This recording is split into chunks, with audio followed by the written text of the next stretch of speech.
Di mana lagi kalau bukan di Malaysia? Ini adalah satu-satunya jawaban yang mungkin. Itulah kata-kata yang terpacul dari mulut Amelia Harris, seorang wartawan media terkenal dari Amerika Syarikat ketika beliau berada dalam keadaan terkejut yang amat sangat. Amelia bekerja untuk The Truth Report, sebuah media gergasi yang dikenali dengan prinsip kewartawanan yang tegas, hanya melaporkan kebenaran yang dilihat dengan mata kepala sendiri dan adil tanpa membodek. Gaya penulisannya yang tajam dan jujur telah memenangi hati jutaan pembaca di seluruh dunia. Demi tugasan terbarunya, Amelia telah terbang ke Beijing, China, untuk membuat liputan mengenai sistem kereta api berkelajuan tinggi HSR negara itu yang sedang rancak dipromosikan ke seluruh dunia. China dengan cita-cita besar Belt and Road Initiative sedang membina imej sebagai kuasa besar teknologi pengangkutan. Amelia menjangkakan sebuah perjalanan yang selesa dan futuristik. Namun realiti yang dihadapinya adalah sebaliknya. Perjalanan itu menjadi satu mimpi ngeri. Ia seperti berada di neraka keluhnya. Masih trauma dengan pengalaman itu, destinasi seterusnya dalam jadwal Amelia adalah sebuah negara di Asia Tenggara, Malaysia. Kerana Malaysia juga terletak di Asia, Amelia langsung tidak meletakkan sebarang harapan yang tinggi.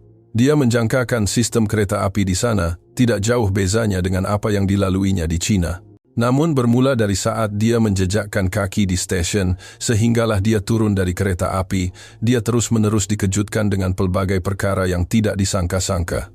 Pengalaman berturut-turut itu membuatnya membuat kesimpulan berani Malaysia bagaikan syurga. Apa sebenarnya yang dialami oleh Amelia? Mari kita ikuti kisahnya.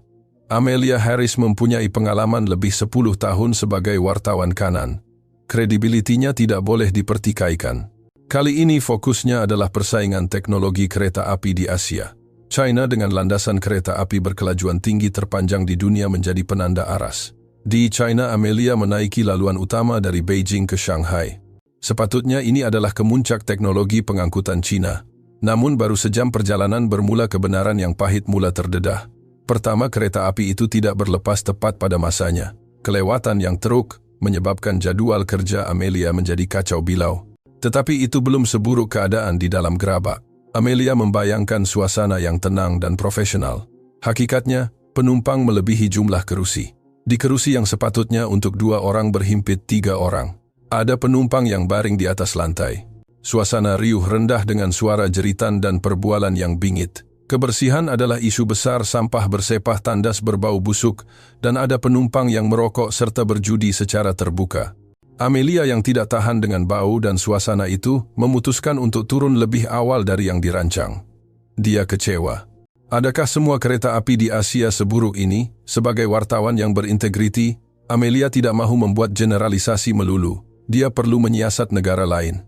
Dia memilih Malaysia sebagai subjek perbandingan. Malaysia sebuah negara membangun yang sering disebut-sebut mempunyai infrastruktur kelas pertama, namun mentaliti yang masih menjadi tanda tanya. Objektif Amelia jelas.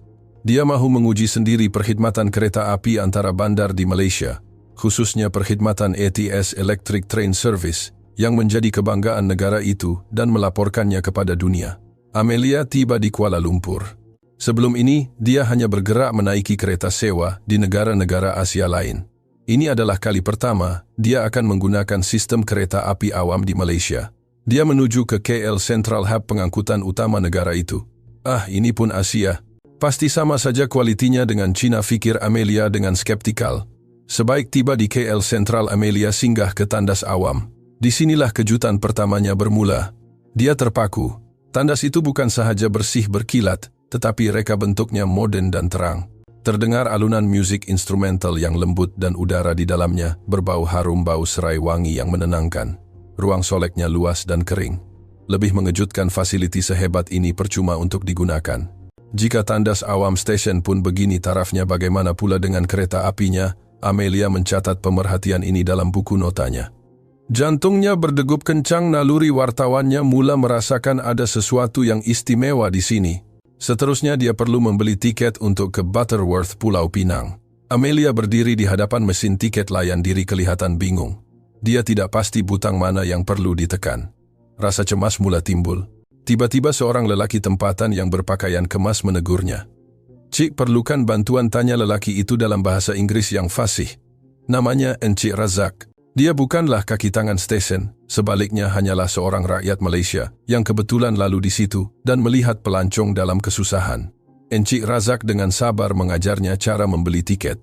Bukan itu sahaja, apabila mengetahui Amelia akan ke Pulau Pinang, dia dengan ramah menyenaraikan tempat-tempat menarik dan makanan yang wajib dicuba. Sikap Encik Razak yang penuh dengan budi bahasa membuatkan Amelia tersentuh.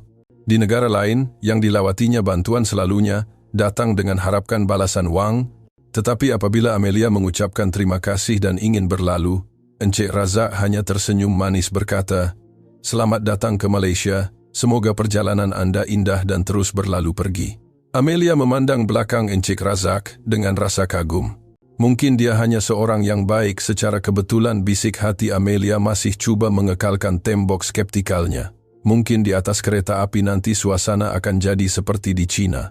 Amelia membeli tiket untuk perkhidmatan ETS Platinum. Semasa berjalan ke platform bayangan ngeri di China, kembali menghantui bunyi bising lantai kotor. Namun apabila dia sampai di platform, suasana di situ teratur. Orang ramai berbaris dengan tertib. Tiba-tiba pengumuman bergema, kereta api ke Butterworth akan tiba sebentar lagi. Amelia melihat jam tangannya. Dia terkejut. Kereta api itu tiba tepat pada saat yang dijadwalkan, tidak lewat seminit pun. Malah sistem di Malaysia begitu efisien, sehingga dia menyangka dia tersalah tengok jam. Penumpang di sekelilingnya melihat wajah Amelia yang keliru dengan sopan mengesahkan bahawa itu memang kereta apinya. Ketepatan masa ini adalah kejutan kedua terbesar. Di Amerika Syarikat pun kereta api sering lewat, apatah lagi di China. Tetapi di Malaysia, ketepatan masa seolah-olah satu agama yang dipatuhi dengan taat. Melangkah masuk ke dalam gerabak, persepsi Amelia tentang Asia berubah sepenuhnya. Ruang dalamannya bersih seolah-olah baru dirasmikan semalam. Tiada debu, tiada sampah. Ruang kaki sangat luas dan tempat simpanan bagasi tersusun rapi. Amelia duduk di kerusinya yang empuk. Tingkapnya besar dan bersih menjanjikan pemandangan indah. Apabila kereta api mula bergerak, Amelia menanti sentakan kasar yang biasa dirasainya. Tetapi tiada. Kereta api meluncur dengan sangat lembut. Pecutan kelajuannya hampir tidak terasa. Amelia memandang keluar, pemandangan sawah padi yang menghijau dan kampung-kampung tradisi berlalu dengan pantas, namun di dalam gerabak suasananya sunyi dan tenang. Tiada gegaran yang menumpahkan air kopi. Inikah maksud sebenar perjalanan kelas pertama, fikir Amelia. Dia memandang sekeliling. Gerabak itu penuh tetapi senyap. Penumpang masing-masing menghormati ruang orang lain. Ada yang membaca, ada yang tidur, ada yang menikmati pemandangan. Tiada siapa yang bercakap dengan kuat atau memainkan video tanpa fon telinga. Perbezaan budaya ini sangat ketara berbanding pengalamannya di China. Seorang pramugara kereta api lalu menolak troli makanan. Dia menunduk hormat kepada setiap penumpang. Amelia memesan set nasi lemak dan kopi.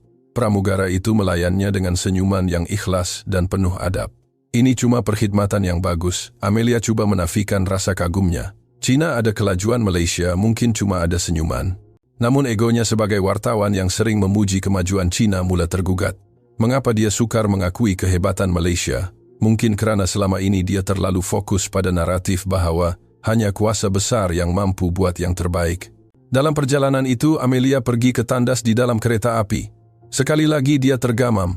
Tandasnya bersih kering lengkap dengan tisu dan sabun sama tarafnya dengan tandas di hotel. Dia memandang cermin, bertanya kepada dirinya sendiri. Kenapa aku nak nafikan semua ini? Fakta di depan mata. Kembali ke tempat duduk, satu insiden berlaku. Seorang pelancong asing yang duduk di hadapan Amelia mula bercakap di telefon dengan suara yang sangat kuat. Penumpang tempatan lain kelihatan kurang selesa, namun mereka tidak memarahinya secara kasar. Tidak lama kemudian seorang kru kereta api datang. Dengan suara yang sangat rendah dan penuh diplomasi, kru itu berkata, "Maafkan saya, Encik. Boleh saya minta jasa baik Encik untuk perlahankan suara demi keselesaan penumpang lain?" Caranya begitu lembut, langsung tidak memalukan lelaki itu. Lelaki asing itu segera meminta maaf dan mematikan talian. Kru itu menunduk hormat dan beredar. Amelia melihat interaksi itu dengan mata yang bersinar.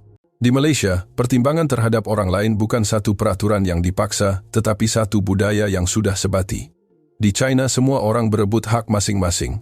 Di sini hak orang lain dijaga bersama. Inilah jiwa yang hilang dalam kemajuan teknikal semata-mata. Setibanya di Butterworth, kereta api berhenti tepat pada masanya. Amelia turun dengan perasaan bercampur baur. Dia menghabiskan masa di Pulau Pinang dan keesokan harinya kembali ke Kuala Lumpur.